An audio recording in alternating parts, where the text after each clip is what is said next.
የሆነ ነገር ለሷም የሆናት የሚጠቅማትን አድርገውላት ቢሆን እኔ እንዲያውም ምንድነው ያን ነገር ቶሎ እንደዛ ከመፈጠሩ በፊት መጀመሪያ ሲያማት ብትነግረኝ ኖሮ ህይወቷ ሁላ እንደዚህ አይሆንም ነበረ። ፖሊስ አከራይ ውጣልኝ እያለው እሱ ጋር ያቆሙ። ከዛ ወስዶ ፖሊስ ጣቢያ እንደውም አንተ ፖሊሱ ምን ይለዋል? አሁን እዚህ ጋር ምንም መናገር የለብህም፣ እቃዋን መብቷ ነው ትውሰድ፣ ልጆቹን ተያዛቸው፣ በቃ እኔ የሚያስፈልጋትን ስለፈራ ማለት ነው ፈራ፣ አንተ ገና ብዙ ጉዳ አለብህ ምናምን አለው ፖሊሱ ማለት ነው። ሲለው በቃ ልጆቹን ከያዘቻቸው እኔ እረዳለሁ ምናምን ይልና ከዛ ሰውየውን ማስጠንቀቂያ ነው የተሰጠው እንዲወጣ ምናምን ማስጠንቀቂያ ሰጥቶት ወደ ቤት ይመለሳል ማለት ነው። ቤት ይመለስና አልጋ ነበረ፣ አልጋውን ወስዶ ይሸጣል። እቃውን በሙሉ ያስማማል ማለት ነው። ያለውን እቃ ሲያስማማ ምንም የሚሸጥ ያጣል። ከዛ አልጋውን ይዞ ይሄዳል። አልጋውን ወስዶ ይሸጣል። ከዛ ጓደኛዬ ጋር ይሄድና ስልክ አስደውኝ፣ እነዛ ልጆች ይኸውልሽ ገጠር ወሰድኳቸው እኔ ገጠር ሄዱ። በቃ ምንም እዛ አዲስ አበባ ላይ ኪራይ ቤትም ስለማይመቻች እኔም ስለማልችል ሲስተር አለችኝ ገጠር እና እሷ ጋር ይሄዱ በቃ ብዬ ትምህርታቸውን ማቋረጡ ሁሉ ነገር ጥለው ሄዱ። በቃ እዛ ወሰድኳቸው ማለት ነው። ከዛ እሱ እዛ አዲስ አበባ ያለችው እህቴ ጋር መስሎታል ልጆቹ ያሉት ማለት ነው። ደውይልኝ ይላትና ጓደኛዬን እግሯ ላይ ወድቆ ደውይልኝ ልጆችን አፈቁኝ ይላታል። ከዛ ስደውል እዚህ አይደሉም ክፍለ ሀገር ሄደዋል ምናምን ብላ ሲደውልላቸው እያወራቸው እያለ መጣለው ምናምን ብሎ ያወራቸዋል። እሺ ምናምን ብለው ከዛ ሌሊቱን ማለት ነው እዛ ስራ ቦታም ሁሉም ስለሰማ ችግሩን ጉዱን ስለሰሙ የሚያሰራውም ሰው እያባረረው አሰራ ምናምን ስላለው ከዛ ሌሊት የሆነ ከቤት ውጭ አለ የሆነ ዛፍ አለ እዛ ሄዶ ለካ ራሱን አጥፍቷል ማለት ነው። ወይኔ አልጋውን ሸጥና አልጋውን ሸጠው ቁማር ይጫወታል። ጨርስና ምንም ሲያጣ የሚበላም የለም ምንም የለም። ከዛ እዛ ራሱን አጥፍቶ ጠዋት ላይ ያዩታል። የቁማር መጨረሻው እኮ ነው። የመጨረሻው ፋንታ ሽጦ ተጫውቶ ራሱን አጠፋ። ዘላለሙን በቃ ለእነሱ እንደሰጠ ዘላለም ሰጠ። ወይ ለልጆቹም አልሆነም ወይ ለራሱም ሳይሆን በስተመረጨ እንደዚህ ሆነ። ከዛ ደውለው እንደዚህ ያሉኝ እኔ የምከፋ እኔ እንደዚህ ውስጥ የሚነካ ምንም አልመሰላቸውም። ለምን ብዙ በደል ስላደረሰብኝ እሷ ምንም አትሆንም ብለው ነበረ ነገሩኝ ማለት ነው።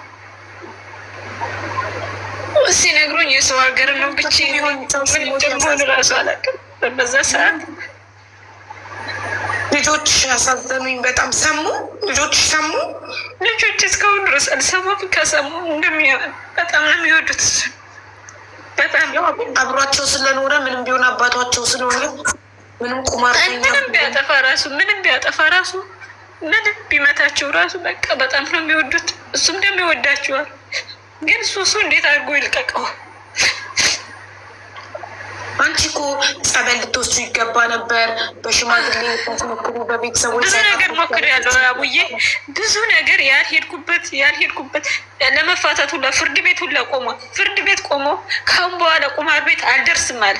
ፍርድ ቤት ካሁን በኋላ ቁማር ቤት አልደርስም ብሎ 3 ቀን አልሞላውም እንፋታ ብዬ በቃ እኔ ህይወቴን መምረጥ እፈልጋለሁ። በቃ የራሱ ለልጆቹ የሚያስፈልጋቸውን ያድርግላቸው።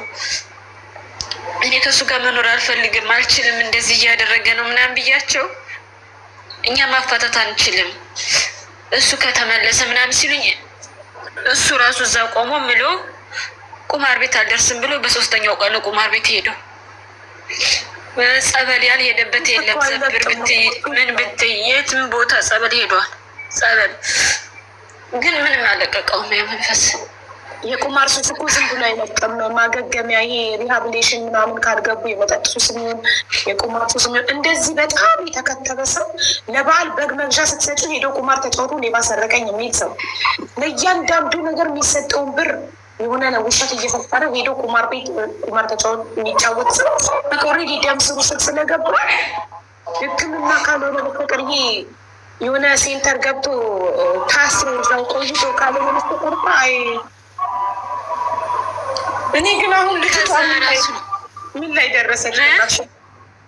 ልጅቷ በቃ ክፍለ ሀገር ያው አባትና እናት የማይችለው ጉድ የለም። እሱንም ወስደው ቀበሩ። እሷንም እነሱ ጋር ተቀምጣለች። ቤተሰብ ሁሉ በቃ እሷም ሄዳ ነገረቻቸው። በቃ ማንም ዘመድነሽ ምንድነሽ አባትየውን አንገታቸውን አስደፉ። በቃ ሁለቱም ማለት ነው። የአካባቢው ሰው በጣም አዎ፣ ክፍለ ሀገር ራሱ በቃ ሰሙ። ምንም ማድረግ አይቻልም። እሷን ይዘዋል። አሁን እሷ ትኖራለች። ሱስ ሞተና ተገላገለ። እሷ አካባቷ ወልዳ እንዴት ትኖራለች? አካባቢ ሰው እንዴት ያኖራታል? እዛ አካባቢ ላይ እንዴት እየሆነች እኮ ነው። አሁን እኔንም ራሱ የጨነቀኝ ነገር ቢኖር ምንድን ነው እሷ እንዴ በቃ ላይመለስ ሄደ። እሷስ የሚለው ነገር በጣም ያሳዝናል። የእሷ ታሪክ ደግሞ ወልዳስ እንዴት ነው ብታስገድ? ደውይላታለሽ? አይ ክፍለ ሀገር ናት ያለችው። እኔ ስልካቸው ስንት ስለሆነ አላገኛቸውም። በሰው ነው። አዲስ አበባ ዘመድ አለቻቸው። እነሱ ኦሮሚያ ክልል ናቸው። እኔ ወደዚህ ነኝ እና ብዙም ደግሞ ቋንቋውን ስለማይችሉ አባትየው አያናግሩኝም። እሷም ደግሞ አታናግረኝም። ግን በሰው ጠይቃለሁ። በሰው ስለማገኛቸው እንዴት እንደሆኑ ጠይቃለሁ። እና ለእሷም ደግሞ የሚያስፈልጋትን ነገር እስከምትል ድረስ ማቋቋሚያ ሰጥቻታለሁ። ለአባትየው ስልክ ያው ለእሷም እንትን ብያታለሁ። ባይጠቅማትም ቢጠቅማትም ግን እኔ ያው ለእኔ ብላ ነው ይህን ሁላ ችግር የደረሰባት፣ ይህ ሁላ መስዋዕትነት የተከፈለው፣ በቃ ሁሉ ነገር የጠፋው እኔ ከዛ ሀገር ባልወጣ ኖሮ ወይም ባልመጣ ኖሮ ይህ ሁላ ነገር አይመጣብኝም ብዬ በጣም ማዝነው። በቃ ሰው የሰውንም ህይወት ያበላሸሁት እኔ ነኝ። ወይ ችግሬን እዛው ችግሬን ይዤ ብትቀኝ ነው ይሻለኝ ነበር። ፕሊዝ ዶንት ብሌም ዮርሰልፍ። አንቺ አላጠፋሽም እናቴ። እሺ ፍጹም እንደዚህ አትበይ። አንቺ የገዛ ልጁን ልጅሽ ባትሆንም ለእሱ ልጁ ናት አይደለ? የገዛ ልጁን እንደዚህ አይነት ነገር ያደርጋል፣ እንደዚህ አይነት አስኪያፊ ነገር ያደርጋል ብለሽ እንዴት ታስቢያለሽ? አንቺ የምታውቂው እሱ ቁማርተኛ እንደሆነ የቁማር ሱስ እንዳለበት እንጂ እንደዚህ አይነት ሴሰኛ ባለጌ እንደሆነ ይቅርታ የሞተን ሰው እንደዚህ ማለት እንደዚህ አይነት ነገር ያደርጋል ብለሽ ማንም ሰው ጭንቅላት ላይ አይመጣም። ስለዚህ ፕሊዝ ራስሽን በፍጹም አትውቀሽ። እሺ አንቺ ልጆችሽን የተሻለ ህይወት ለመኖር የተሰደድሽ ልጆችሽን በዛሬ የተሻለ ነገ ለማኖር የምትለፊ እናት ነሽ። አንቺ ጀግና በጣም ጎበዝ እናት ነሽ እንጂ ራስሽን በፍጹም እንዳትቀይ፣ ራስሽን እንዳትወቅሽ እባክሽ። ይህ አንቺ ተፈ አንቺ ምንም አላጣፍሽ። አንቺ እንደውም በጣም መልካም ሰው ነሽ። ለምን ሌላ እንደውም መጥፎ ሰው ብትሆን ኖሮ እሷን አታገዣትም ነበረ። ባለጌትያት እና ሰድቢያት ታገያት ነበር። አንቺ ጥሩ ሰው ስለሆንሽ ልጁ ባትሆንስ የምትሉ የገዛ ልጁ ናት። ከእናቱ ከሚስቱ በላይ ታውቃላችሁ። እሷ እኮ እንጀራ እናት ናት ለሷ። ልጁ ባትሆንስ እንዴት ነው ልጁ ማትሆነው? ልጁ አይደለች እንዴ? ሚስቱ ጥላበት ስትሄድ ከእሷ በፊት የነበረችው ሚስቱ ጥላበት ስትሄድ ወስዶ ለአባቱ ሰጣት። አባቱ ያሰደገለት ልጁ እኮ ነው። ልጁ ናት። መካድ ራሱ ቢችል ማለት ነው። ፊቷ ራሱ ሁሉ ነገሯ ኮፒ እሱ ናት። መካድ ራሱ አይችልም ልጁ መሆኗን ማለት ነው። እኔ የምልሽ ግን አሁን የተወለደው ልጅ ጤነኛ ነው? ሙሉ አካል አለው? ጤነኛ ሆኖ የተወለደ? ገና አልወለደችም እኮ ገና እኮ እሱ ከሞተ አሁን ጥቅምት ላይ መስከረም ጥቅምት ላይ ነው። ጥቅምት 4 ነው ራሱን ያጠፋው። 6 ወሯ አሁን ስንት ወር ነው? ቢያንስ አሁን ትወልዳለች መሰለኝ። አሁን እየተቃረበች ይመስለኛል። ብቻ ፈጣሪ ጤነኛ ያድርገው። እንደዚህ ከአባት ከወንድም ምናምን ተደፍረው ከአጎት ከአባት ከወንድም ተደፍረው የሚወልዱ ብዙ ጊዜ ጤናው የተጓደለ ልጅ ነው የሚወልዱት። አካል ጉዳተኛ እሷ ራሱ ራሴን አጠፋለሁ እያለች በጣም እንትን ብዙ ስቃይ ነበረ። ግን ያው ቤተሰቦቹ በጣም ጥሮች ናቸው። ወሰዷት። እዛ ነው የምትኖረው። ልጁ ነው ደፈረ የምትሉ ደፍሯት አይመስለኝም። ለምን ደፍሯት ቢሆን ወዲያው ነበር የምትናገረው። ከቆየ በኋላ ተጣልተው ከቤት ሲያባራት ነው የተናገረችው። ከቤት ሲያባራት ነው እንደዚህ አድርጎ ነበረ ብላ የተናገረችው። አብረው ነበር አንድ ቤት የሚኖሩት። በምን አጋጣሚ እንደተፈጠረ ፈጣሪ ነው የሚያውቀው። ግን ከቆየ ከሞገዘች ምናምን ከሆነ በኋላ ነው መደፈር ቢሆን ወዲያው ነበረ ጮሃ ጎረቤት የሚሰበሰበው ምናምን። እኔም አሁን በጣም ያዘንኩት ምን እንደሆነ ታውቂያለሽ? ወዲያው ጮሃ ምን አለ አሳስራው ቢሆነው ምን አለ ታስሮ ቢሆን ሜቢ ህይወት አይጠፋም የሚለው ነገር ነበር። ይህ ነገር እሱ አሁን ስንት አመቷ ነው? 19 18 19 ይሆናታል። ትልቅ ናት፣ በጣም ትልቅ እኮ ናት። ኦኬ ስለዚህ 18 19 ሆኗት፣ ግን ሜቢ የሆነ ነገር ብሎ አታሏት ከሆነ መጠጥ አጠጥቷት ከሆነ ገባሽ? ቁማር እሷ የምትለውማ አለች። ጓደኛዬ ስጠይቃት ለምንድን ነው እንደዚህ ያደረግሽው? ለምን አልተናገርሽም? ለእሷስ ለምን አልነገርሻትም? ምናምን ስትላት እኔ በዛ ሰዓት አስፈራራኝ፣ እገልሻለሁ አለኝ። እገልሻለሁ ቢልሽ እንኳን ስንት ዘመድ አለ፣ ለምን አልጠፋሽም? ለምን እንደዚህ አላረግሽም? በቃ አሁን እሷ ምንድን ነው ይህ ሁላ ነገር አይመጣም ነበረ በጊዜ። ለምን ለፖሊስ ጣቢያ ሄደሽ እንትን ብትይ እሱ ወዲያው ይታሰር ነበር፣ ይፈረድበት ነበረ ተብላለች። በጣም ብዙ ያልተናገራት ሰው የለም። በጣም በእውነት ሲሞት ራሱን ሲያጠፋ ራሱ በጣም ብዙ ሰው ለምን እንደዚህ ያረግሽ ብሎ እሷ ላይ ፈረዱ። ግን የማይቀር ነገር ነበር። ሜቢ ካደረገ በኋላ ብትናገር ይገልሻለሁ ብሎ አስፈራርቷት፣ ያው ለህይወቷ ፈርታን ያልተናገረችው ቤተሰብ ጣሉ ከቤት ባራት፣ ግን ደፋርነቷን አሳየች። ደፋርነቷን አሳየች ለጎረቤት። ለምን አይ ቲንክ እንደዚህ አይነት ደፋር ሰው ውጭ ላይ ቆማ ጮክ ብላ አባቴ እንዲያደርገኝ ብላ ደፍራ ለአካባቢ ሰው የምትናገር ጀግና ጠንካራ ሴት በሰዓቱ ገልሻለሁ ስላላት ዝም ትላለች ብዬ አልመሰለኝም። ግን ዋቴቨር ቪዚት መጠጥ አጥጥቷት አታሏት ምንም አይነት ነገር ቢሆን ያደረገው ይሄ ሰው እኔ የገረሙ ፖሊስ ሰምቶ አንተ ገና ብዙ ጉዳ አለብህ ተብሎ የሚታለፍ ነገር ነው እንደ አቡዬ መፍረድም ምንም አልችልም፣ ግን ጥፋት እሷ ላይ ማይቻለው ለልጆቹ መበታተን ያንቺ ነው። በቃ አንቺ ነሽ ለምን እንደዚህ ያደረግሽ? ለምን ቶሎ በጊዜ እኔ እሷንም አላወራኋትም። በቃ ምንም ነገር ላወራት እንትን በቃ ራሴ ህሊናዬ ነው የምወቅሰው እዚህ። ለምን በዛ ሰዓት እንደዛ እንደሆነች እሱ ስራ ነው የሚሄደው አይደለ? ስራ በሄደበት ሰዓት ወጥታ ለፖሊስ አመልክታ እኮ ወዲያው ይያዛል። መቼም እኮ አይወጣም እኮ መቀመቅ ነው የሚገባው። በዛ ሰዓት እኮ እኔ እንደውም ምን አልኳት፣ በቃ እሱ ማይስማማሽ ከሆነ ከእሱ ጋር የምትጣይ ከሆነ አንተ ውጣና ልጆችን ይዛ ትቀመጥ ብያለሁ። በእውነት ነው አቡዬ፣ እኔ ራሴን ችዬ ቤት ኪራይ እየከፈልኩ ሁሉ ነገር እያደረግኩ እሷ ልጆችን ይዛ ላይ ትቀመጥ ነው ያልኩት። እውነቴን ነው የምልሽ። በዛ ሰዓት እንደዛ ስትሆን ለምን ይሄን ነገር አላደረገችም? ደግሞ ከሆነች በኋላ ከቆየ በኋላ እንደዚህ ሆና ህዝብ እስከሚሰማ ድረስ ይሄን ከማድረግ ለምን አባቷን አያቷን ለምን አንገት አስደፋች? በቃ ይሄ ነው በቃ። ለምን እንደዚህ አደረገች? መጀመሪያ ብትናገር ኖሮ እሱ ይያዝ ነበረ። ብትጮህ ኖሮ ወይ ብትጮህ ወይ በማግስቱ ሄዳ እኮ ማስያዝ ትችላለች አይደለም? እሱ ስራ ነው የሚውለው። ግን ይኸው በዚህ ምክንያት ስንት ህይወት ልጆች ትምህርታቸውን አቋርጠው በማያውቁት ሀገር ሄደው እሷም እንደዚህ ሆና ይኸው እንደዚህ አይነት ታሪክ ነው እና ሁሉ ነገር በቃ ውስጤ እየቆሰለ መቋቋም እስከሚያቅተኝ ድረስ ውስጤ እየቆሰለ፣ ግን ልጆችን አስባቸዋለሁ።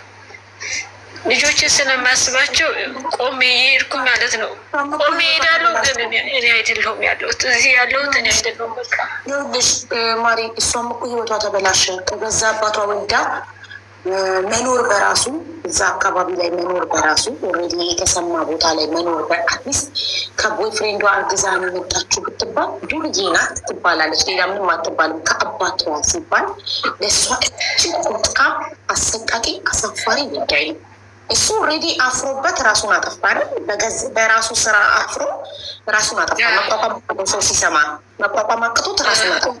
እሷ በህይወት አለች፣ በውስጧ ልጅ ይዛለች። ልጁ ከአባቷ ነው። ኢማጅን አስቢው፣ አካባቢ ላይ ያለ ሰው በምን አይነት አይን እንደሚያያት ጎረቤት ስትወጣ ስትገባ። እርግጠኛ ነኝ ቤት ውስጥ ተደብቃ ነው ያለችው። እርግጠኛ ነኝ ውጭን አታየውም እቺ ሴት።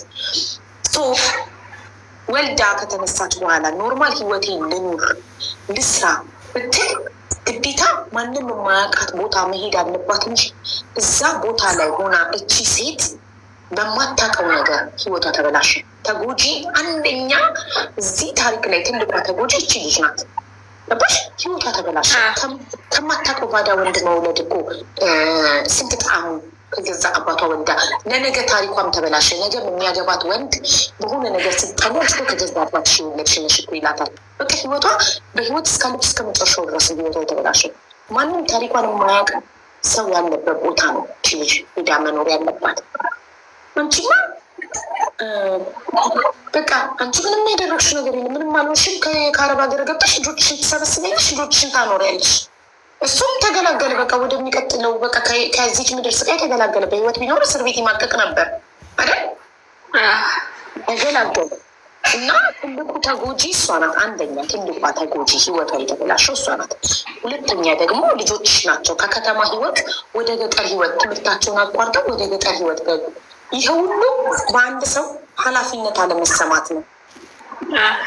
እሱ ኃላፊነት ቢሰማው ኖሮ የዚህ ሁሉ ሰው ህይወት አይበላሽም ነበረ። ከሱ ቀጥሎ ደግሞ አንቺ ስትመርጪ ጥሩ ሰው ብትመርጪ ኖሮ ሱስ እንዳለበት የቁማር ሱስ እንዳለበት ስታሚ በጊዜ ወጥተሽ ቢሆን ኖሮ ከዛ ህይወት ገባሽ? በጊዜ አቁመሽ ቢሆን ኖሮ ለአመታት እቃ እየሸጠ ንብረት እያወደመ ባትታገሽ ኖሮ። አንዳንዴ ይኸውልሽ የሚማታ ባል ያላቸው ሴቶች ሴት አይደለሽ እንዴት ቻይ ሴትና ሙቀጫ የማይችለው ነገር የለም ቻይ ምናምን እየተባሉ የአካባቢ ሰው የዘመድ ወሬ ተፈታች፣ ትዳሯን ጥላ ወጣች መባልን እየፈሩ ተቋቁመው ይቆዩና በመጨረሻ ሬሳቸው ይወጣል ከዛ ቤት። ልጆቻቸው እናት እንዲያድጉ በእንጀራ እናት እንዲያድጉ ይፈርዱባቸዋል። በጊዜ ግን የሚመታት ጊዜ በጊዜ ጥላ ወጥታ ቢሆን ኖሮ፣ ምክንያቱም እንደዚህ አይነት ሰው አይለወጥም። ገባሽ? ሌባ ላመሉ ዳቦ ይልሳል። አመለኛ የሚማታ ወንድ እጁን የሚሰነዝር ወንድ መቼም አያቆምም። በቃ አመሉ ነው፣ ባህሪው ነው፣ አይቀየርም። ወንድ ልጅ እቀይራለሁ ከዛሬ ነገ ቀይሯለሁ ብላ ትቆይና ወይ አሲድ ደፍቶ አካል ጉዳተኛ ያደርጋታል፣ ወይ ይወጋታል፣ የሆነ ነገር ያደርጋታል። ከዛ ወይ ደግሞ ይገላታል። እሱ እስር ቤት ይገባል። እናት ትሞታለች፣ ልጆች ጎዳና ላይ ይበተናሉ፣ ወይ ማደጎ ይገባሉ፣ ወይ ማንም ሰው እጅ ላይ በስቃይ ያድጋሉ፣ አይምሯቸው ተበላሽቶ። ይሄ ሁሉ እኛ አርቀን ስለማናስብ ነው።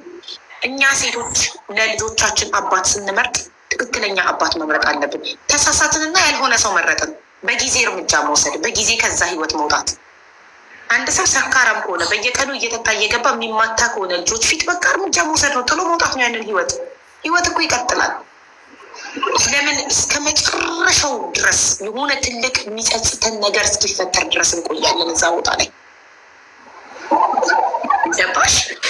እህቱ የነገረችሽ ጊዜ በቃ እህቱ አንቺ አረብ ሀገር ሆነሽ ሌላ ሴት ቤትሽ አምጥቶ አንቺ በምትልኪው ብር ከሌላ ሴት ጋር ይኖር እንደነበር የነገረችሽ ጊዜ የዚህ ሰውዬ ነገር ሊያበቃልሽ ይገባ ነበረ። የዛ ሰዓት ይኸውልሽ ልመጣ እኮ አልኩሽ። ይሄኛውን አሁን ልመጣ ቢዛይን ጨርሻለሁ መቶልኛ ምናምን ስላት እኮ ነው እንደዚህ አለችኝ። ያንን ታሪክ እኮ በፊት አልነገረችኝም። ትጎጃለሽ ብዬ ነው ያኔ ስትነግርሽ ባዳ ሰራተኛ ቀረሽ። ምክንያቱም እንደ ሚስት ቢያደርጋትም ነገ አንቺ አትሊስት ልጆችሽን ታተርፊያለሽ። ገባሽ? አሁን ብዙ ጉዳት ደረሰ። እሱም ህይወቱን አጠፋ፣ የገዛ ልጁን አስረገዘ፣ የልጁን ህይወት አበላሸ፣ የአንቺ ልጆች ህይወት አበላሸ። ከከተማ ወደ ገጠር ሄዱ፣ ትምህርታቸው ተቋረጠ፣ ህይወታቸው ተመሰቃቀለ። የለመዱት ምቾትን አጡት። እዛ ጋር ሄደው የልጆችሽ አይምሮ እንዴት እንደሚጎዳ አስቡ።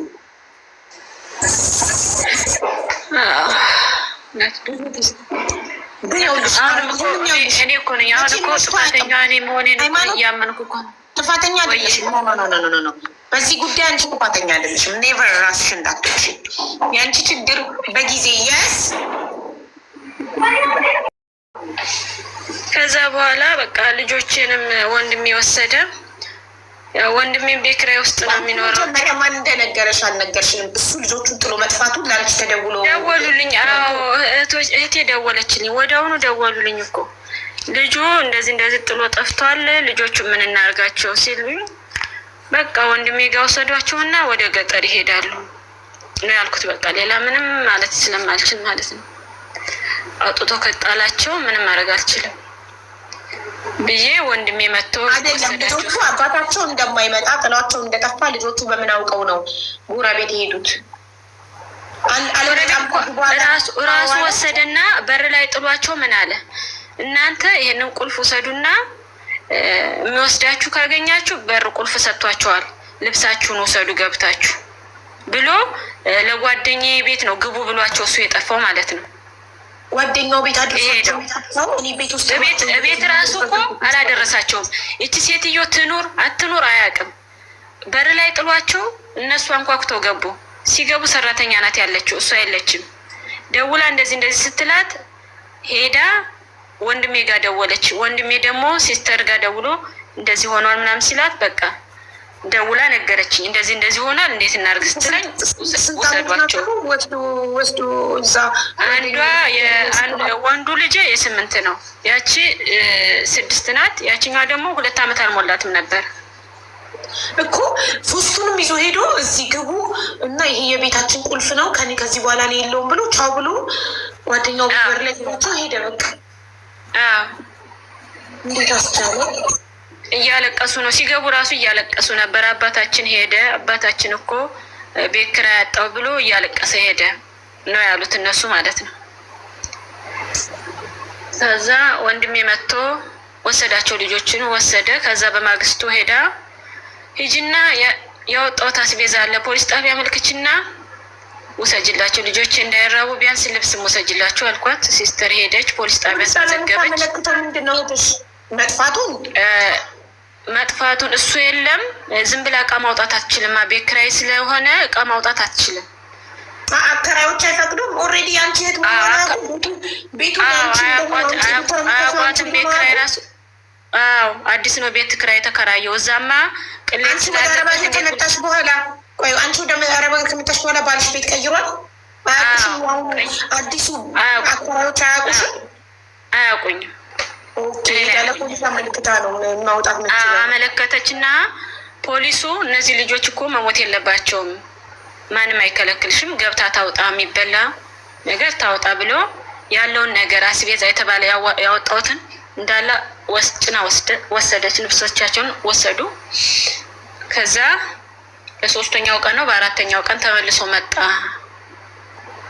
ይሄድና ልጅቷን ልጆች የስ ይላታል እንደሰጠ በእጁ ወስዶ እንደሰጠ ልጆችስ ይላታል። እዛ እኔ ያንተ ልጆች አይቻለሁ ሆይ ለእኔ ሰጥተኸኛል ወይ አስረክበኸኛል ወይ ትለዋለች።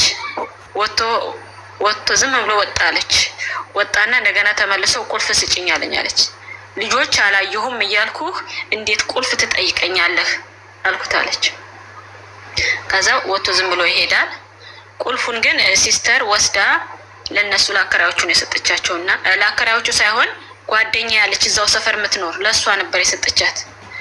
ከዛ ዛ ደውሎ ቁልፉን ይወስዳል፣ ይገባል። አስቤዛ እንዳለው ወስዳለች። ከዛ ከአከራዩ ጋር ይሄዳሉ ፖሊስ ጣቢያ። ሲሄዱ እንዴት አወቀ ጓደኛሽ ጋር ቁልፍ እንዳስቀመጠች? አላየሁም፣ ልጆች ግንም አላየሁም፣ ቁልፍም አላየሁም ካለችው እንዴት አውቁ ነው ጓደኛሽ ሄዱ ቁልፍ እሷ ጋር እንዳላውቁ? ጓደኛ እዛው ሰፈር ያለችው ጓደኛ ደግሞ አከራዩ ነገረው። አከራዩ ቁልፉን እኔ አልቀበልም ብሎ ነበረ። ሲስተርን ካስትለው አልቀበልም ብሏት ነበረ።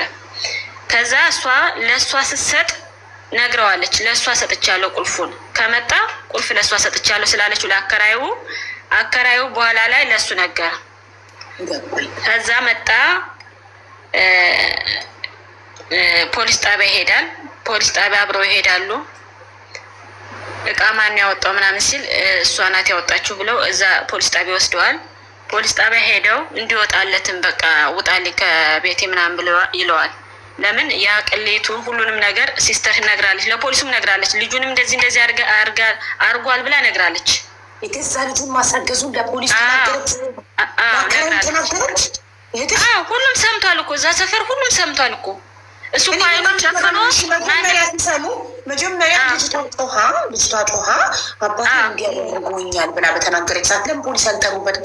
ለምን እሱን እኮ ነው የምልሽ። አሁን እኮ በስተመጨረሻ የሚያሳዝን ታሪክ ስለሆነ የዛ ሰዓት እነሱ ፖሊስ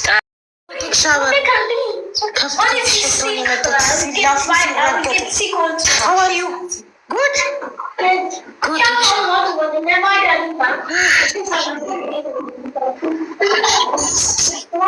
ሃይማኖት ነው ስምሽ ውዴ? ሃይማኖት። እና መቼ ልትገቢ ነው በሀገር ቤት እና ልጆችሽን ልትሰበስቢ ነው? እኔ አሁን አልገባም ማለት ምንም እሱ ጥሎላቸው የሄደ ነገር የለም። ግዴታ እኔ ነኝ ለሁሉ ነገር እኔ ነኝ። እሱማ የምንኖረው ጥሎ ይሄዳል። ድሮም በአንቺ ነው የሚኖረው። ከአንቺ እየገፈፈ ወስዶ ቁማር የሚጫወት ሰውዬ ነፍሱን ይማረውና እሱ ምን ትቶላቸው ሊሄድ ነው ድሮስ? እና እስካሁን ምንም አላጠራቀምሽም?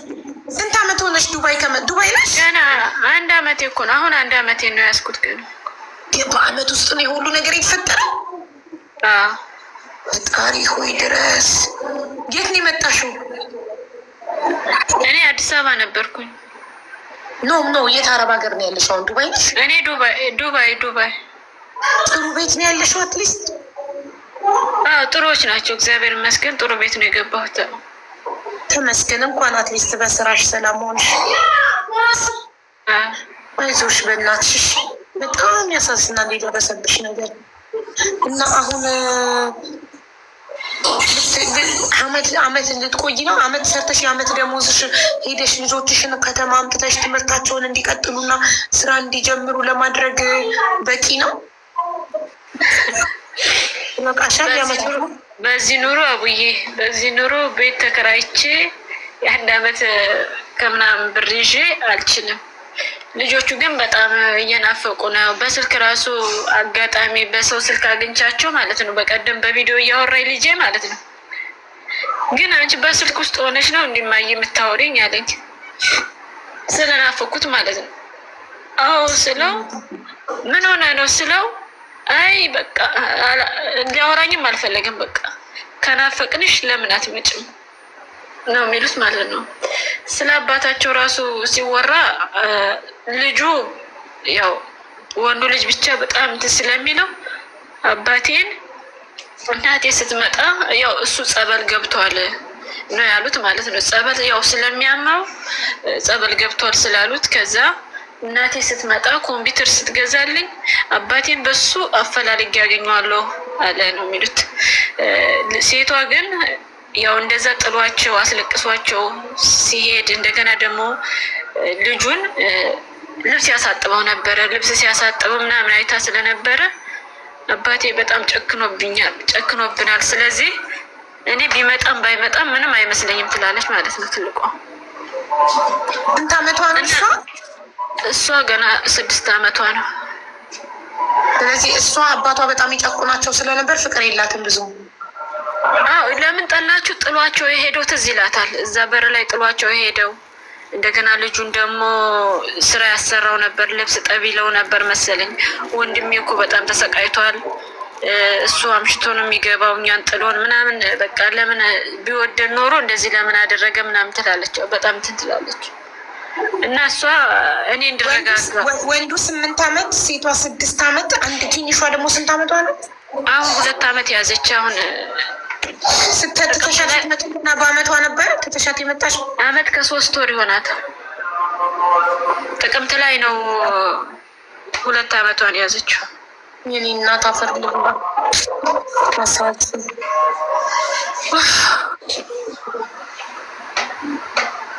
እና አሁን ገጠር ትምህርታቸውን አቋርጠው እየኖሩ ነው ልጆችሽ? ያው ትምህርትም የለም ሰላምም የለም። ያው ጦርነት ምናምን አለ እና በጣም ታዲያ ይኸውልሽ የአመት ደሞዝሽ እኮ ይበቃል። 1 አመት ከሰራሽ አይበቃም? እንዴት አድርጌ አኖራቸዋለሁ? አውዬ ቤት ቢኖረኝ ቤት ቢያንስ ኪራይ ይቀንስልኛል። የቤት ኪራይ ከፍዬ ልጆች አስተምሬ ብዙ ነገር እኮ ይጠብቅሻል። ኃላፊነት ብዙ ነገር አለ። ለዛ እኔ አልችልም። ግዴታ ወይ 4 አመት መስራት አለብኝ ወይ የቻልኩት ሰርቼ ነው ልጆችን ማምጣት የምፈልገው። እና እሺ እዛው ሆነው ትምህርት አትሊስት ትምህርታቸው እኮ ነው እዛው ባሉበት ትምህርት የለም? ትምህርት ቤት አለ ግን ያው አንድ ቀን የእሱ ትምህርት ቤት ሌላ ቦታ ነው፣ የእሷ ትምህርት ቤት ሌላ ቦታ ነበረ። እሷን አድርሶ ትምህርት ቤት ሄዶ ተምሮ እንደገና መጥቶ እሷን አውጥቶ ቤት ሄድና እንደገና ህፃኗን አውጥቶ ከማቆያ ቤት ይገባሉ። ቤት ሲገቡ የሚበላ አይኖርም፣ ምንም አይኖርም። ልጅቷ ራሱ ህፃኗ የምትናገረው የጎረቤት አከራዋ ስትነግረኝ እኔ ምግብ ሳቅምሳት ነው አለች መናገር የምትጀምረው።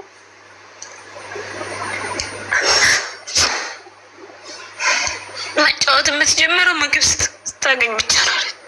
እሷ ምሽቶ ነው የሚመጣው። ከዛ አንድ ቀን እንደውም ትቷቸው አደረ። ትቷቸው አድሮ ቁማር ቤት ማለት ነው። ሴቷ ቁጭ ብላ የጠበቀችው ነበር አሉ። አባቴ ይመጣል ብላ ቁጭ ብላ የጠበቀች በር ሲያንኳኳ እሷ ናት የከፈተችው።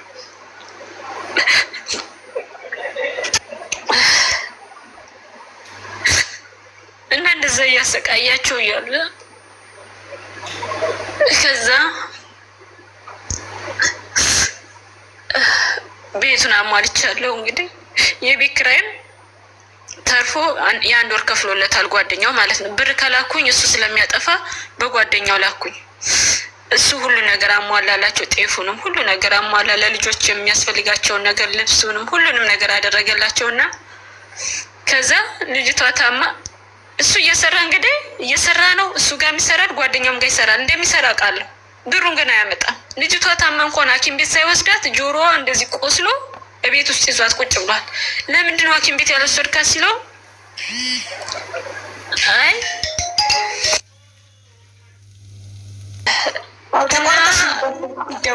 ለካ እሱ ቁጣጣሽ ላይ ሲደውልለት ግራ እየተጋባ ነበረ። ሲያወራኝም ቁጣይ ቁጣይ ይለዋል። ለካ እሷ እርጉዝ ነኝ ምናምን ብለዋለች።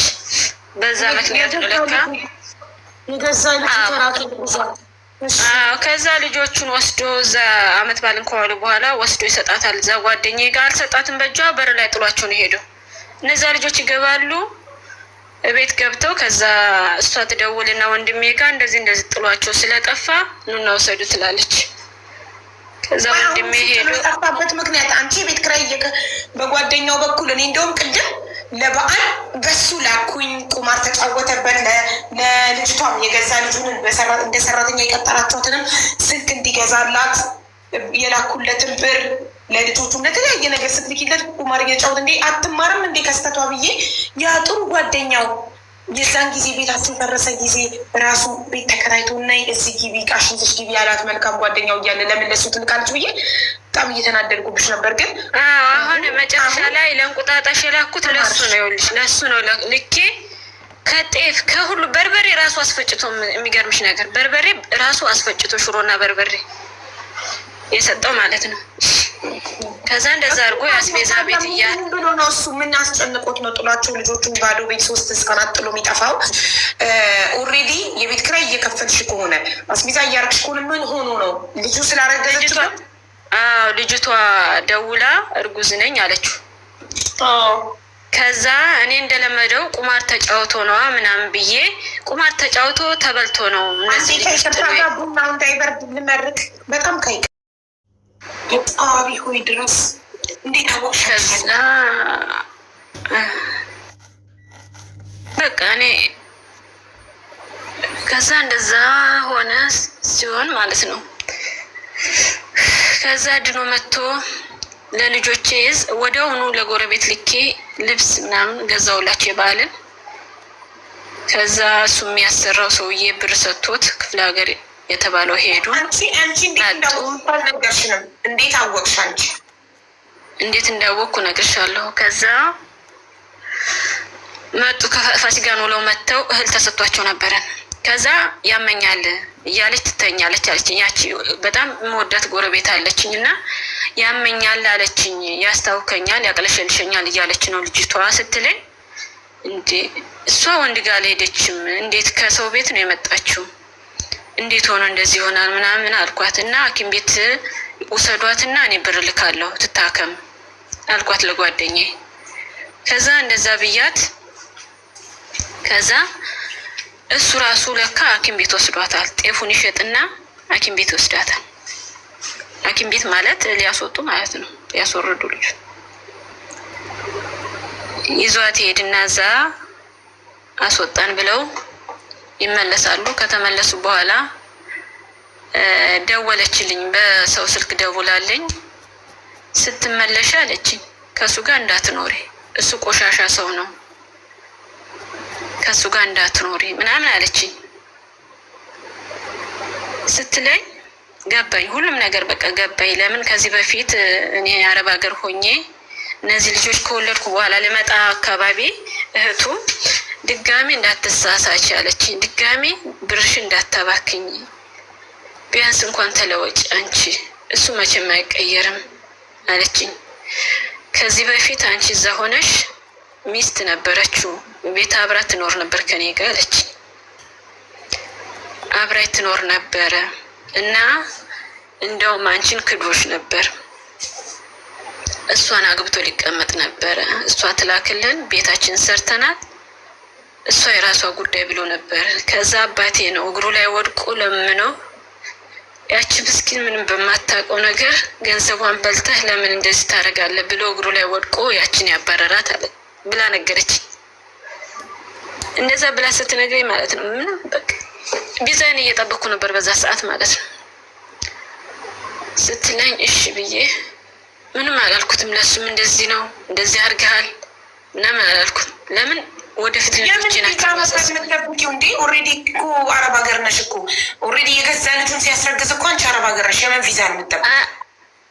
መጀመሪያ ይኸውልሽ ሳልመጣ በፊት ቪዛዬ ሲመጣ እህቱ ስትነግርሽ ከአረብ ሀገር ወደ ኢትዮጵያ ልትመጪ ስትይ ነው አይደለም? ኢትዮጵያ መጀመሪያ ዱባይ ሆኜ በፊት የመጣው ጊዜ እንደዚሁ ሚስት አግብቶ ነበረ። እኔ ግን ያንን አላውቅም። የሰራው አዲስ ቤት ነው። ጎረቤቶቹ አያውቁኝም፣ ምንም አያውቁኝም። ጎረቤት ስጠይቅ የሆነች ልጅ ነበረች፣ ግን እህቱ ነበረች ነው የሚሉኝ። እና ሚስት አግብቶ እንደነበር አላውቅም። መጀመሪያ ስመጣ አሁን ሁለተኛ ነው የመጣሁት። መጀመሪያ እዚህ ነበርኩ፣ ሁለተኛ ነው አሁን። እና በዛ ሰዓት ሚስት ነበረችው ነው የምልሽ፣ ሚስት ነበረችው በእኔ ላይ ደርቦ ማለት ነው። እኔ ብር ልካለው፣ ቤት ሰርቷል፣ አብረው ለመኖር ማለት ነው። ከዛ አባትየው ያንን የነገረችሽ መቼ ነው? ወደዚህ ልመጣ ስል ማለት ነው። ድጋሜ እንዳትሳሳች፣ ብር እንዳትልኪ፣ ለራስሽ የሆነ ነገር አርጊ ብላይ ማለት ነው። ግን አንቺ እንደዛ ሆኖ እየራቅሽ ነበረ። ለበዓልም ስትልኪበት ቁማር ይጮቱበታል፣ ለልጆቹ ልብስ ግዛም፣ ለሰራተኛ መጥቼ ሁለቴ ነው የላኩት። ከዛ ልጁ ራሷ አፏን አውጥታ በቃ እሱ ቆሻሻ ሰው ነው፣ ሁለተኛ ስትመለሽ አብረሽ እንዳትኖሪ ምናምን ስትለኝ ገባኝና እሺ በቃ ለአንቺ ሰው ቤትም ከገባሽ ውጭና የራስሽን ህይወት ምሪ፣ ሁለተኛ ከሱ ጋር ሆነሽ እንድትሰቃይ አልፈልግም። እሱ ልጆቹን እንደፈለገ ያርጋቸው፣ በቃ አንቺ ውጭና የራስሽን ስራ ስሪ። ደሞዟን እየላኩላት ነበረ፣ ደሞዟን እሰጣታለሁ። እንደገና የሚያስፈልግሽ ነገር ካለ እኔ እሰጥሻለሁ፣ ወጥተሽ ስሪ ሰው ቤት።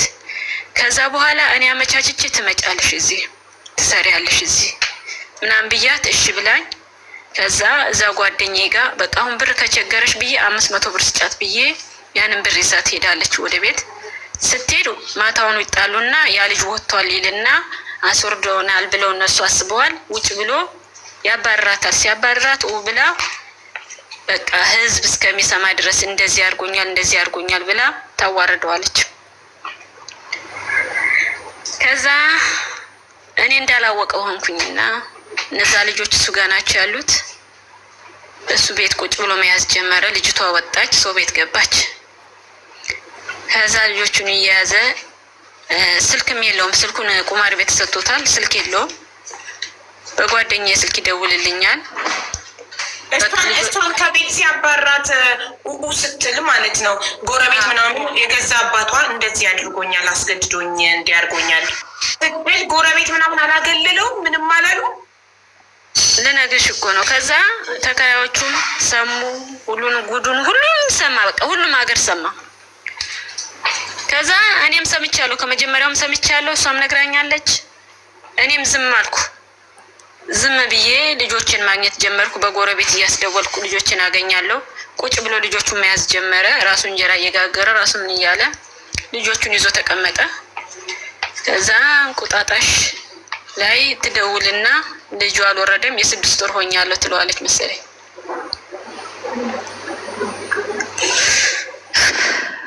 ከዛ ስደውልለት እነዛ ልጆች ወይ ሄድና መጀመሪያ ኪራይ ቤት የተገናኘዋት ጓደኛ አለች ብዬሽ ነበረ። እሷ በጣም የምትወደኝ በጣም ሁሉ ነገር ችግሬን የምትረዳልኝ ነበረች እና ይወስድና ቤቷ ያለው አስፋልት ዳር ነው። ያቺ እንግዲህ 2 ዓመት አልሞላትም። ያ 8 ዓመት ልጅ ነው። ያቺ 6 ዓመት ናት። ወስዶ በር ላይ ጥሏቸው ጥፍት ይላል። አንኳኩና ግቡ ብሎ ቁልፍ የቤት ቁልፍ ይሰጣቸዋል።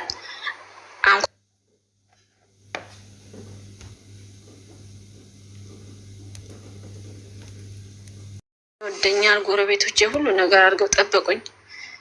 ያንን ሁሉ አሳለፍኩኝ። አራስ ቤት በቃ ተነስቼ ስራዬን መስራት ብቻ ጀመርኩ። በቃ ምንም የምተኛበት ምክንያት የለኝም። እንዴት ብዬ ስተኛለሁ? ምን ይዤ ተኛለሁ? ሳልተኛችን አራስ እያስተኛው እዛ እኔ እንጀራ ጋግራለሁ፣ ሱቅ አደርሳለሁ። 100 እንጀራ 150 እንጀራ እየጋገርኩ አደርሳለሁ። እንደዛ እያልኩ ቀጠልኩ ማለት ነው። ከዛ ጓደኛዬ ለምን ሱቅ አትከፍች ምናምን አለችኝ እና ትንሽዬ ሱቅ ከፈተችልኝ። እሱን እየሰራው ከሱ ላይ እንኳን ይወስድብኛል። የሚገርምሽ ነገር ሰርቼ ማታ ሰርቼ ወደ 1000 ምናምን ብር አስቀምጬ ተኝቼ ያንን እኔ ተኝቼ በእንቅልፍ ተኝቼ ያንን ብር ማለት ነው ይዞት በሩን ከውጭ ዘግቶብኝ ሄዷል። ከውጭ ዘግቶ ቁልፉን በበር ስር ጥሎ እሱ ያንን ብር ሄዶ ተጫወተበት። ከዛ መጣ፣ ሲነጋ መጣ። ይመጣል፣ ተጫውቶ ይመጣል፣ ልብሱን ይቀዳል። ለ2 ቀን ለ3 ቀን ይተኛል። ምግብ አይበላም፣ አይጠጣም። በቃ እንደዛ ሆኖ ይተኛል። ልጆቹ ይጨነቃሉ፣ እኔ ይጨነቃለሁ። በቃ ያን ሁሉ አሳለፍኩ ማለት ነው። እኔ አጭራጭሮን ታሪክ ነው የምነግርሽ፣ ግን ብዙ ነገር ስላለ እና እንደዛ እያደረግን እየኖርን እያለ ያንን ቦታ እኔ እሱ የሚሰራው ኮንስትራክሽን ነው። በጣም ደህና ብር ነው የሚያገኘው። ብዙ ቤተሰብ ማስተዳደር የሚችል ብር ነው የሚያገኘው፣ ግን አይጠቀምበትም ነበረ። እኔ እየራበኝ እየጠማኝ ልጆቼ እየራባቸው ጫማ ልብስ እያማራቸው፣ እሱ ግን ወይ ለራሱ አይለብስም፣ አይበላም፣ አይጠጣም። ወስዶ ሰጥቶ ነው የሚመጣ በቃ። ከዛ እንደዛ የሆንኩ እየኖርኩ እያለ ያንን ቦታ እንሽጠዋለኝ። እንሽጥና የሚቀንስ ቦታ እንግዛና ባጃጅ ልግዛለኝ። ከዛ እሺ ብዬ በጣም ብዙ ጊዜ አልሸጥም ብያለሁ፣ አልሸጥም እያልኩት ነበረ። ከዛ እኔ መለወጥ እፈልጋለሁ፣ መስራት እፈልጋለሁ፣ ሁልጊዜ ቀን ስራ ሰርቼ ምናምን ሲለኝ እሺ በቃ ብለን ሸጥን። ያንን ቦታ ሸጥንና አሁን ሸገር የሚባለው ሸገር ብሎ ያፈረሰው ቦታ ሄዶ እዛ ገዛ፣ ባጃጅ ገዛ። ከዛ ያንን ባጃጅ እየሰራ እዛ እየኖርን 3 ወር ነው የተቀመጥኩበት። 3 ወር እንደተቀመጥን ፈረሰ። ሲፈርስ 3ኛ ልጄን ነፍሰ ጡር ነበርኩኝ። ከዛ ፈረሰና ሄድን። በቃ እቃችን ብቻ እዛ የሚኖሩ ነዋሪዎች ጋር አስቀመጥንና እኛ ብቻችንን የሆነ ጓደኛው አለ እዛ ሄድንና የሚገርምሽ ነገር እንደዛ የሆነ ቤት እየፈረሰ እያየ 20 ሺህ ብር እንደምንም ብሎ ያስቀመጣት ማለት ነው። እንደምንም ብሎ 20 ሺህ ብር አስቀምጦ ነበረ። ቤት እየፈረሰ እኛ ብቻ ነን የቀረነው እና ገበሬዎቹ ናቸው የቀሩት። እኔንም እዛ የቀረሁበት ምክንያት የሆነች ገበሬ አለች፣ እሷ እንዳታፈርሱባት ምናምን ብላ እሷ የተከራከረችልን ስለነበረ ዝም ብለን እዛ ተቀምጠን ጨለማ ውስጥ ትቶን አደረ። ያችን ብር አጥፍቶ መጣ ማለት ነው። ከዛ እቃ መጫኛ እንኳን አጣን። እቃ መጫኛ እንኳን አጣን። እንኳን ቤት ተከራይተን ልንኖር እቃ ምንጭንበት አተን ያንን እቃ እዛው ገበሬዎቹ ጋር አስቀምጠን የሆነ ጓደኛው ጋር ሄደን ተቀምጥን ማለት ነው። ከዛ በማግስቱ የሆነ ቦታ ደርሼ ልምጣ ብሎ ሄደ። አዲስ ቁምሳጥን ገዝቼ ነበርና ቁምሳጥኑን ለካ ሸጦ ቁማር ቤት ሄዶበታል። እኔ የምጠብቀው እሱን ነው። ወይ ቤት ተከራይተን እንወጣለን ወይም ደግሞ ወደ ሀገሬ ገብቼ ልጆችን እዛው እኖራለሁ የሚለውን ነው እያሰብኩ የነበረው። ትራንስፖርት እንኳን ይሆነኛል ያልኩኝ እሱ ሸጦት ግን ቁማር ቤት ሄዶ ተጫውቶ ከዛ ጓደኛውን ደውሎና ውጭ እፈልጋለሁ ይለዋል። ሲሄድ ራቁቱን ጃኬቱን ጥሎ ምናምን ራቁቱን ነው ያገኘው። እንደዚህ አድርጌያለሁ ሲለው እየጎተተ ይዞት መጣ ማለት ነው። ይዘት መጣ። አለቀስኩኝ። ከማልቀስ ውጭ ምንም ነገር የለኝም ነበር። ከማልቀስና ከማዘን ውጭ የማዝነው ለራሴ ብቻ አይደለም። እኔ ለራሴ አላዝንም፣ ግን ለልጆቼ ነበር የማዝነው። እነዚህ ምስኪኖች ምንም ነገር ሳያውቁ የተፈጠሩ ልጆች ለነሱ እያዘንኩኝ፣ ከዛ በማግስቱ ጓደኛውን አንተ ሄድና ሶፋ አለ ሶፋውን ሽጥና ትራንስፖርት ይዘልኝና እኔ እነዚህ ልጆች ምንም ላደርጋችሁ አልችልም። እዚህ ቢያንስ አገሬ ገብቼ እንኳን የሆነ ነገር ከዘመዶቼ ጋር ልቀላቀል ምናምን ብዬው እሺ ብሎ ሄዱ። ከዛ ቆርቆሮ ነበረ፣ ከዛ ላይ ያነሳነው ቆርቆሮ ነበር። እሱን ሸጦ ጓደኛው ቤት ተከራይቶ ምናምን ጠራኝ ማለት ነው። እኔ እቃሽን አስገቢ ምናምን ብሎ ጠራኝ። እሺ ብዬ ሲሄድ ቤት ተከራይተዋል። ያንን የ2 ወር ምናምን ከፈለልኝ። ባለው በቀረው ደግሞ አስቤዛችንን ገዛን ምናምን ገባን፣ አብረን መኖር ጀመርን። እኔም ነፍሰ ጡር ነበርኩኝ። ከዛ ያችን ልጅ ያንን ባጃጅ እዛው ሰፈር እየሰራ ደህና አሁን በቃ እዛ ሰፈር እየሰራ ያመጣውን ያመጣል። ያው ቤት ኪራይ ስላለበት ግዴታ ማምጣት ጀመረ። ይመጣል፣ የተረፈውንም ያው ይጫወትበታል። ከዛ መኖር ጀመርን። ወለድኩኝ። 3ኛዋን ልጅን ወልጄ ከዛ አመት ከ3 ወር እንደተቀመጠች አመት ከ3 ወር እንደሆነኝ ያንን ባጃጅ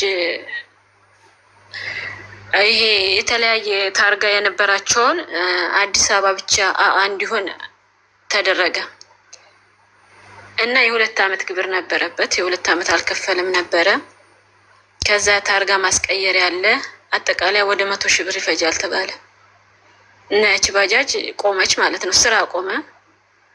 ከዛ ስራ ቆመ የተባለ ቀን ፓስፖርትን ሄጅ ሰጥ ማለት ነው ለደላላ። መሄድ አለብኝ፣ እነዚህ ልጆቼ እንደዚህ እየተሰቃዩ መኖር የለብኝም ብዬ አሰብኩ። በቃ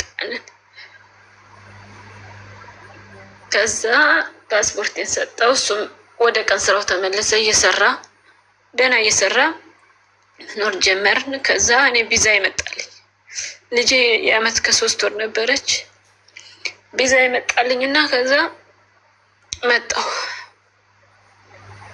መጣሁ። ከዛ እዚህ መጥቼ እህቴ ነበረች። እህቴን ነይና ለ1 ወርም ቢሆን ልጆችን አረጋጊያቸው ምናምን ብዬ እሷን ትቼ መጣሁ። እሷ መጣችላቸው ለልጆቼ። ከዛ እሷም ሰራተኛ መጡና ልጅቷን ሲያዋት አልተመቻቻቸውም። ከዛ አይ እነዚህ ልጆች ከሚጎዱ የእሱ ልጅ ከሌላ ልጅ አለው ብዬሽ ነበረ እና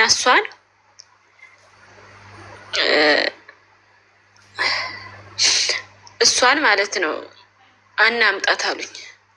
እሺ ደስ ይለኛል፣ ከፍላታለሁ፣ ትምጣ አልኳቸው። እዛ የሚከፈላትን ብር ሌላ ሰው ቤት ስለነበረች እሷ የሚከፍሏትን ከፍላለሁ፣ ምንም ቢሆን ስጋ ናት እና እሺ ብዬ ተቀበልኩ። ከዛ መጣች እየሰራች አብረው እየኖሩ እያለ በመሀል በቃ አንዴ ዘይቱን ጨረሰችው ይለኛል፣ አንዴ እንደዚህ ሆነ። በቃ የፈለገ ይሁን በቃ እኔ ልጆችን ብቻ ተያዝልኝ አልኩት። የፈለገ ነገር ታጥፋ በቃ እኔ ልጆች ብቻ እንዳይሳቀቁ እንዳይቆሽሹ ብቻ እሷ ተያዝልኝ ስለው በቃ ሁሌ ስሞታ ነው። ከዛ እኔ በቃ ስልክ እስቲ ልግዛላት ምናምን ብዬ እንደመጣሁ 1 ወር እንደሰራው ለልጆች ልብስ እንደገና የመጣሁበት ዕዳ ነበር ክፈልልኝ ብዬ ምናምን ላኩኝ። እሱን በስርዓት ተጠቀመ። ሁለተኛ ወይዬ የባልሽ ልጅ እናት የላትም? አንቺ ቤት የእንጀራ ቤት እንደ ሰራተኛ ስትቀጠር እናት የላትም? እናቷ ይኸውልሽ ትታት ሄደችው አለ። እሱ ነው የሚነግረኝ። እኔ ስለ እሷ ታሪክ ምንም የማውቀው ነገር የለም። ገና የ1 ወር ምናምን ሆና ነው ጥላብኝ ሄደችው አለ። የ1 ወር ሆና ጥላብኝ ሄደች። ከዛ አንስቼ ነው ገጠሮ ስጄ ለአባቴ የሰጠሁት አለኝ። እንደዛ ነው ያለኝ። ከዛ አዲስ አበባ ተቀጥራ ነው? አዎ መጀመሪያ ትንሽ እንደሆነች እኔ ወንዱ ልጅ እንደወለደች አመጣት። አምጥቷት አብረን እየኖርን እያለ ከዛ ልጅቷ በቃ እሱም ጸባይ የለውም።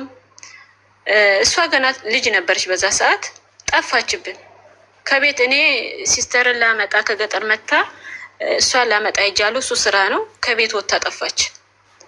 ከዛ ፈልገን ለካ አባቷን ራሱ ያስመዘገበችው በአያቷ ስም ነው። ፖሊስ ጣቢያ ያስመዝግበን እሷ ያስመዘገበችው በአያቷ ስም ነበረ። ከዛ አጣናት። ከዛ ተፈልጋ ታጣ። በፖሊስ ማስፈለግን ታጣ። ከዛ በስንት በወሩ ማለት ነው በወሩ አያትየው ጋር ተደውሎ እንደዚህ ያለች ልጅ ማደጎ ውስጥ ገብታ ማለት ነው። እዛ ሄደው አያትየው መተው አዲስ አበባ መተው አመጧት ማለት ነው። ከዛ ወደ ገጠር በቃ ውሰዷት አለ። እሱም ገጠር ውሰዷት እኔ አልፈልግም አለ። እሺ ብላ ሄደች ገጠር። እንደገና ከገጠር ተመልሳ ነው አዲስ አበባ መታ ሰው ቤት የገባችው። ከዛ ሰው ቤት እየሰራች ትመጣ ነበር፣ እኛ ቤትም ትመጣለች፣ ትጠይቀን ነበረ። እና ከዛ በኋላ እኔ ስለተግባባንም እንደውም እናትሽን ከፈለግሻት በኢቤስም በሆነ በየትኛውም ሆነ እንፈልጋታለን ምናምን አልኳት። ስላት እኔ እናቴ አይደለችም አለች። ምንም ቢሆን የእናትሽን በደል አንቺ አታውቂም። እኔ ለምን እየተበደልኩ ስለነበረ የኔን በደል ስለማቅ ያቺ ሴትዮ ተበድላ ሊሆን ይችላል። እያየሽ ነው፣ የኔን ችግር እያየሽ ነው። ሁሉም ያውቃሉ የኔን ችግር ማለት ነው። ቁማር እየተጫወተ እንደሚበድለኝ እንደሚያስለቅሰኝ ስለሚያውቁ ቤተሰብ እንደዚህ ስለሆነ የእናትሽን እንዴት ሆና ጥላሽ እንደሄደች አንቺም አታውቂም። እሷ ተበድላ ሊሆን ይችላል። የምታገኛት ከሆነ ማግኘት በምንችልበት እናገኛታለን ምናምን እያልኳት ነበር በዛ ሰዓት። ከዛም መታ አብረው እየኖሩ እያለ በመሀል በቃ ሁልጊዜ ይበጣበጣሉ። ይልሽ ይደውሉልኛል፣ ከጎረቤትም ይደወልልኛል፣ እንደዚህ ተፈጥሯል ይላሉ፣ እንደዚህ ልጆችም ይነግሩኛል። ከዛ የፋሲካ ጊዜ ብር ላኩኝ ለአመት በዓል ገጠር ሄዳለሁ አባቴ ጋር ሲለኝ እሺ ብዬ፣ አባትየው በጣም ጥሩ ቤተሰብ ነው ያሉት። በጣም ለእኔ የሚያደርጉልኝ ሁለታ ስላለብኝ ለእሳቸው የሚሆነውን ነገር ምናምን ብዬ ብር ላኩ። ለልጅቷም ስልክ ግዛላት ብዬ ብር ልኬ ያንን ብር ቁማር ተጫወተበት። ልጆቼ እየጠበቁ ነው በዓልን። ብሩን ቁማር ተጫውቶ በማግስቱ መጥቶ መርዝ ጠጥቶ እንትን ይላል። ልጆቹ ፊት መርዝ ጠጣ። ትልቁ ልጄ ገና የ7 አመት ነው። ያችኛዋ 5 አመት ነበር። አሁን 8ኛውን ይዟል። እሷ 6 እሱ 8 ማለት ነው። ከዛ እነሱ ፊት መርዝ ጠጥቶ ይወድቃል። ልጆቹ ጮሃሉ፣ ያችም ልጁ ትጮሃለች። ከዛ ይዘው ሐኪም ቤት ይወስዳሉ። ይድናል። ድኖ ከዛ እሷ ለካ ደግሞ አብረው ተኝተዋል። አስገድዷት ይሆን እንዴት ይሆን አላውቅም። ብቻ የገዛ ልጁ ለማስተማርም ይሆናል። የሚያሳዝንም በቃ ስራ እየሰራው የተገናኘሁት ማለት ነው። እና ስራ እየሰራ ነበረ። ዝም ብዬ ለቤተሰብም ሳልነግር ምንም ሳልል ከሱ ጋር አብረን መኖር ጀመርን ማለት ነው። ከዛ አብረን ስንኖር ያው እንጣላለን፣ ብዙ ነገር ይደርስብኛል እና እሱን ሁላ እየቻልኩኝ አብረን መኖር ጀመር። 3 አመት እንደተቀመጥኩኝ አረብ ሀገር ለመሄድ ወሰንኩ። ከዛ አረብ ሀገር መጣሁ። 4 አመት አረብ ሀገር መስራት ጀመርኩኝ እየሰራው። በዛ ሰዓት እኔ አካውንትም አላወጣሁም፣ ምንም አላልኩም። እኔ ስለሱ ቤተሰብ አላውቅም፣ እሱ ስለኔ ቤተሰብ አያውቅም። በቃ እኔና እሱ ብቻ ነው በቃ። ከዛ አብረን እየኖርን እያለ እዚህ መጥቼ እየሰራው እምልከው ለሱ ነው፣ እምልከው ለቤተሰብ። ሁሉን ነገር ጨረሰ። እኔ ከዚህ ሲሄድ 4 አመት ሰርቼ ሲሄድ ሁሉንም ነገር ጨርሷል። ቤቱን አሟልቷል ሲሄድ ማለት ነው። እና እህት ነበረችው እንደ አጋጣሚ ስኳር ህመም ይዟት ከገጠር አምጥቷት እሱ ጋር ትኖራለች። ስገባ እሷ ናት ያለችው። ከዛ እኔ ወደዚህ ከመጣሁ በኋላ ብዙ ነገሮችን አድርጓል። ብዙ ነገሮች ግን እሱን ሁሉ የሰማሁት በጣም ቆይቼ ልጆች ከወለድኩ በኋላ ምናምን ነው እህቱም የነገረችኝ ማለት ነው። ምንድነው ብዙ ነገሮች ማለት ልነግርሽ ነው እንትን ልበለውና ልጨርሰውና እነግርሻለሁ ብዬ ነው። ከዛ አብረን እየኖርን ያጨረቃ ቦታ ሄጄ 3 ወር ነው የተቀመጥኩት። 2008 ላይ ፈረሰ። ሲፈርስ ያለንን እቃ ብቻ ይዘን ወጣን። ተከራይተን መኖር ጀመር። ተከራይተን እየኖርን እንደ አጋጣሚ ሆኖ በቃ እኔ አሁን ተመልሼ መሄድ አለብኝ ብዬ ከጨረስኩ በኋላ ሽንት ምርመራ ስመረመር እርጉዝ ነሽ ተባልኩ። ከዛ እኔ በዛ ሰዓት ልጅ ፈልግ ነበረ እና መጀመሪያ እንደሄድኩኝ እርጉዝ ነበርኩኝ። ከዛ ወረደብኝና ልጅ እየፈለኩኝ ከዛ ሉፕ አስቀብሪ ካልተቀበረ አይጠረግልሽም ስላለችኝ ዶክተሯ አስቀብሬ ነበረ የ6 ወር።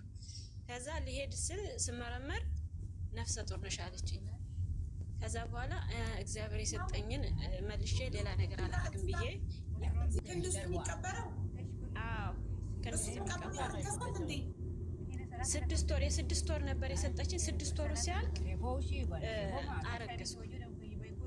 መርፌ ነው የ6 ወር ያለው እንጂ ሉፕ የ6 ወር የለም። እዚህ የሚቀበረው የ2 ዓመት እና የ3 ዓመት የ5 ዓመት ነው የሚቀበረው ያለው።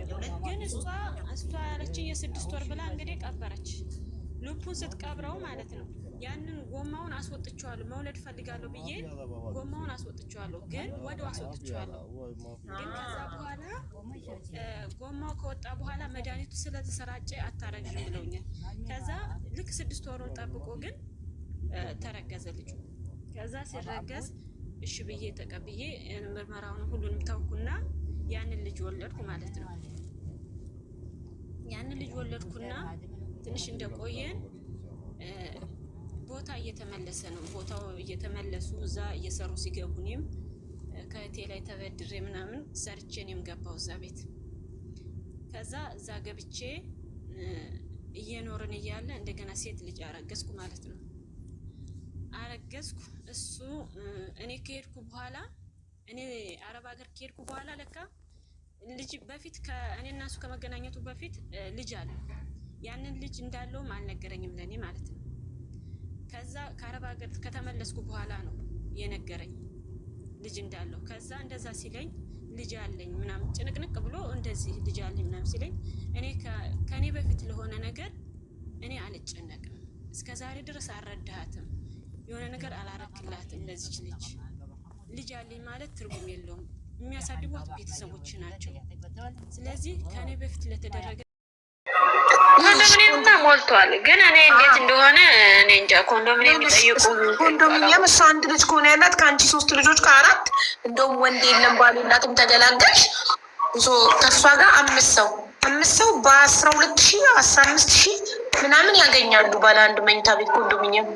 ከዛ አንቺ እስከ 10,000 ስላለው ካልሽ 5,000 እሷ ትቻል። ስራ የላትም አላት። እሷ ስራ አላት፣ ትሰራለች። እንደውም ሙሉ የበክራን አንቺ እሷ አስቤዛ ትቻል ወደ ነበረ። እኔ እስከሚቀጥለው አመት ይሄን አመት ልጨርስና እስኪ መልሼ ለማምጣት አስባለሁ። የሚይዝልኝ ይዘውልኝ በቃ ቤት ተከራይቼ ይዘውልኝ። ሳይሆን እህትሽ ጋር ሰራተኛ ቀጣሪ የቤት ኪራይ ሳይበቅ አንቺ ቤት ተከራይ ሰራተኛ ቀጣሪ አቡዬ እዚህ ጋር ይኸውልሽ አቡዬ፣ አሁን ወጪው ቤት ኪራይ ከፍላለሁ፣ እንደገና ሰራተኛ ከፍላለሁ። የሰራተኛ ያው ቀለብ አለ ምን አለ ቀለብ ያስፈልጋቸዋል ለዛ ሁላ ቤተሰብ ማለት ነው። እሷ ይኸውልሽ ደሞዟ በወር የሚከፈላት 10,000 ብር ነው። ደግሞ አንቺ ቤት ኪራይ እና የሰራተኛ ደሞዝ ቻይ ቀለባ ይከብዳታል። ኧረ እንደዛ አትችልም። ለምን በወር እሷ 10,000 ብር ናት ደሞዟ። ያችን 10,000 ብር ምን ታደርጋለች? እሷ ምንም ላታወጣ ነው። አንቺ ቤት ኪራይም የሰራተኛም የቀለብም ከቻልሽ እሷ ዝም ብላ ልትኖር። እኔማ ያልኩት እኮ ምን መሰለሽ፣ የቤት ኪራይ እኔ ሙሉ ልቻል ወይም ደግሞ አንቺ አሁን የምትከፊውን እና እኔ እሱ ላይ ልጨምርበትና እየከፈልሽ ልጆችን ያዥልኝ ነበር ያልኳት። ግን እነሱ አልተመቻቸም ያሉኝ። ቤት እምቢ አሉን። ልጆች በዛ ልጅ የበዛበት አናከራይ ምናምን አሉኝ ስትለኝ እሷ እንደምትኖርበት አይነት እንደዚህ የድሮ ቤቶች ነው የጨረቃ ቤቶች ምናምን ነው የምትለው። ኮንዶሚኒየም 10 ልጅ ቢኖርሽ ማንም ምንም አያገባውም ያንቺ ቤቱ። ስለዚህ ኮንዶሚኒየም ከ10 ሺህ እስከ 12 ሺህ ታገኛለሽ። የት ኩይ ፈጬ ሄዳ ብትኖር አንቺ የቤት ኪራይና የሰራተኛ ደሞዝ እና ቀለብ ትችያለሽ። ልጆች ገጠር ከሚኖር ከዚህ የመንግስት ይማራሉ። የትምህርት ቤቶች እኮ አይኖርብሽም። የመንግስት በነጻ ታስተምሪያለሽ። እሱማ ነበር እንደዛ ቢሆንም ይቻል ነበር። ግን አሁን በቃ ሁሉም ነገር ተበላሽቷል። የአሁኑ ትምህርታቸው ተቋርጧል። ይኸውልሽ አንዷ ምን አለች? አራብሳ ባለስ ይኸውልሽ የማርያም እናቴ ምን አለች መሰለሽ? አራብሳ 8,000 አለ ባለ አንድ መኝታ ቤት እያለች ያንን እኮ አሁን አራብሳ ሄዳ የኔ ልጆች ይዛ አትቀመጥም። ለምን? እሷ ወንድሟም ያለው እዛ ነው። ልጅቷንም ማቆያ የምታስቀምጠው እዛ ነው። እሷ ማቆያ ነው ልጇ የምታስቀምጠው። ስራዋም ለእሷ እንደሚቀርባት ነው የምታደርገው። ለዛ ለስራዋም ስትል እሺ አትልም። አሁን እዛ ሂጅልኝና እንደዚህ የኔ ልጆች ሰብስበሽ ኑሪ ብላት እሷ እሺ አትለኝም። ይናጋል ስራ አሁን የራሴን እዚህ ጋር የራሴን እያስተካከልኩ እኮ እሷን እንደዛ ማድረግ ደግሞ ይከብዳል በጣም። ስለዚህ አንድ ሰው ሲፈልግ ፍላጎቱ ሲኖረው አሁን በቃ ሁሉም ነገር ስላበቃ ምንም ማድረግ አይቻልም። ለምን? እሺ ሌላ